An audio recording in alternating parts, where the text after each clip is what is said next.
Hey everyone, it's Chris with Agricultural Insights, the Grazing Mastery Program, and the Grazing Training Center. And I wanted to share a quick preview with Jordan Green. Now, this interview that you're about to see is part of our monthly membership to the Grazing Training Center, which you can sign up for below for only $1. You'll get a 7-day free trial, see if you like it. And if you do, you can continue to sign up and get trainings like these. And if not, we can cancel your membership and get you taken care of that way. But the thing I wanted to emphasize on this interview with Jordan Green is his ability to think outside the box when it comes to revenue generation for his business. So not only is he selling, he does a lot of pigs, right? So he can sell piglets, he can sell feeder pigs, he can sell the breeding stock, he sells retail meat cuts, wholesale. He has a buying club. He can actually get the pork processed into other products like a pork snack stick.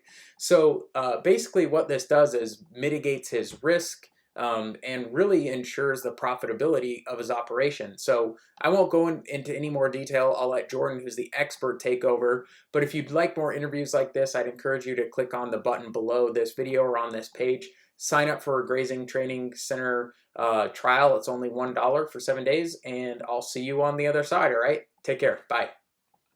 Impressive. So not only are you producing the finished pigs, but you're doing the piglets as well. So it seems like, I mean, you've already got costs associated with doing one or the other, but it seems like there could be some shared costs and higher profits when you combine those two. Was that fair to say? Sure. Yeah, it's the same grinder mixer that mixes feed for the sows that does for the finished pigs.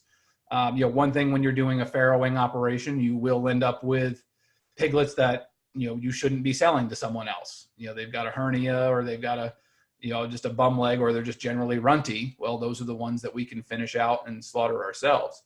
A big one is if you are running a farrowing enterprise, excuse me. Big thing if you're running a farrowing enterprise is what do you do with all those cull sows and boars? If you take them down to the stockyard, I've seen cull animals sell for like $20 a head, and so Yeah. that's a big loss. If you could roll that back into a retail enterprise, though, it totally flips your depreciation scheme on breeding animals on its head. So, instead of a cull sow being a salvaged $20 at the stockyard or 10 cents a pound, 20 cents a pound, that's one of the most valuable animals on a per head basis that we harvest on the farm. But, then that's by having the retail side of the farm. And one thing we haven't talked too much about, how that will give you options when you have the direct to retail stream set up with your farm, that at any given time, you can roll an animal into the freezer and sell it as, either steak or pork chops or sausage, any of those kind of cuts. That takes a lot of the risk out of a breeding enterprise because when we retire a set of sows, it's not a loss. That's a huge gain when we put them into the freezer. Yeah. So is that what you're teaching others to do now, is the similar system? By setting up the retail side and then the breeding stock side? It certainly is advantageous, even if you don't want to be a retail-oriented farm, which is kind of what I group, whether you're certified organic or non-organic or GMO-free or regenerative or whatever your labels of preference are. If you can at least have a small direct-to-retail presence to run your salvage animals through, that will take, so for instance, a cull sow, if you're selling her at the stockyard, say you get 20 cents a pound on a 500-pound sow, that's $100.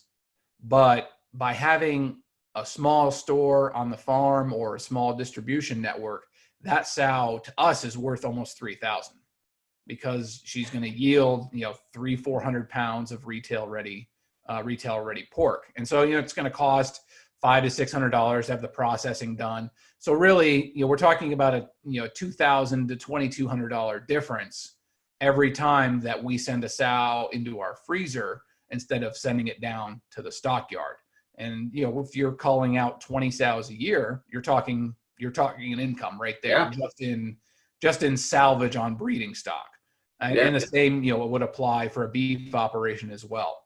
Oh yeah. That when you cull out those old cows, if you're taking them down to the stockyard, you're getting 30 cents a pound right now. Whereas if you have the ability to put them in the freezer, a good condition cull cow at retail is worth $3,000 to $4,000.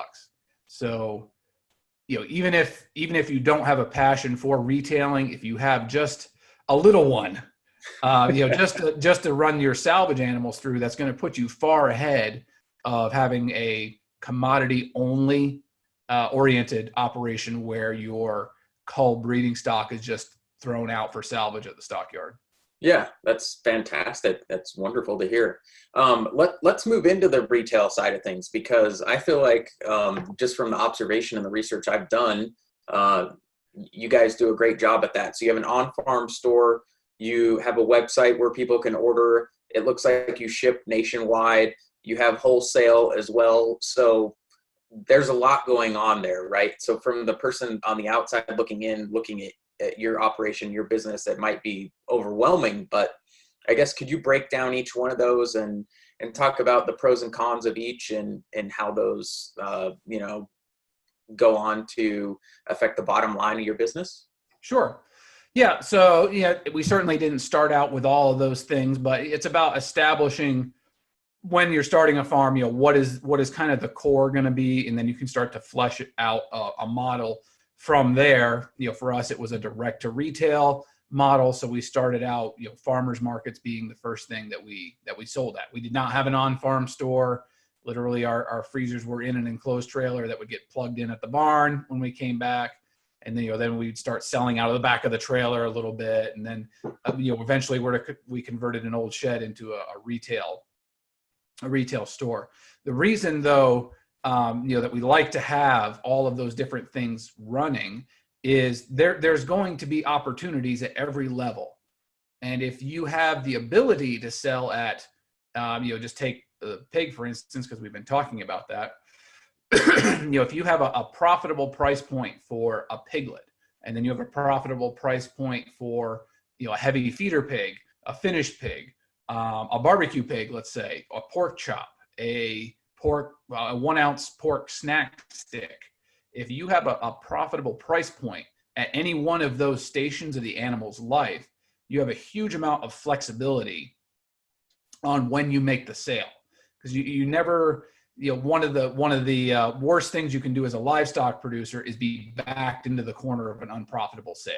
Like we have to sell the calves now and we can't make money on them, so we're taking a loss this year. That's what we want to avoid at all costs, is having to take a loss at a sale.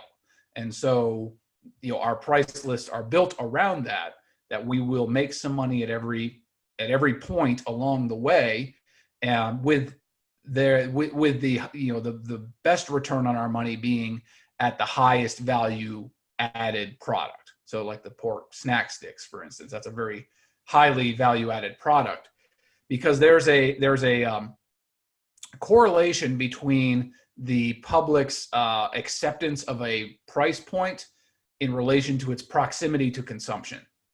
So, your average person walking on the street really could care less about the price of a piglet. They really don't care. And if you tried to give them a piglet for free, they probably wouldn't take it. Yeah. But if you have a 1 ounce pork snack stick on the shelf of a local convenience store for $2, well, that's pretty common price point. And a good example of this, a couple of years ago, I grabbed a bag of smoked bacon, like Jack Link's smoked bacon at a convenience store. It was tasty and all that, but I was looking at it and ran the calculator a little bit. It's $47 a pound is the equivalent price on that product. But I didn't care, because I wanted something to eat and it was there and it was tasty. And so my toleration, let's say, my acceptance of the price point was acceptable to me because of its proximity to consumption. And so the long way around it is the more outlets you have for product at a price that will make you money, the more stable your business will be. The more streams of revenue you can be bringing in, the better. The highest risk you could have is when, like around where I am, cow calf operations are kind of the norm, is you have once a year, you round up the herd, you bring the calves in, and you put every calf on the trailer and you take it down to the stockyard, and it's all sold on the same day. Yep. You are at an extreme risk of losing money that way, because you're putting every product into one revenue stream at one particular point at whatever the price point is for that day. Yep. But and that's across agriculture. That's a very common practice. Whether it's dairy or beef or contract poultry or what have you. So we're kind of taking that model and shredding it and saying we want to have as many different feelers out there for product as possible. And if this particular month we can move 800 pounds of boneless chicken breast at wholesale over to this outlet, and it only happens one time for the whole year, that's fine. We'll move it over that way. If we can't sell it there and we got to trickle it out at retail through the store or through the buying club models, we'll do it that way. Any particular way is fine to us, and it usually ends up being a different combination every month of where product ends up going. But for us, it's just mitigating risk. It's spreading the revenue around as many different places as possible. Yeah, that's wonderful. And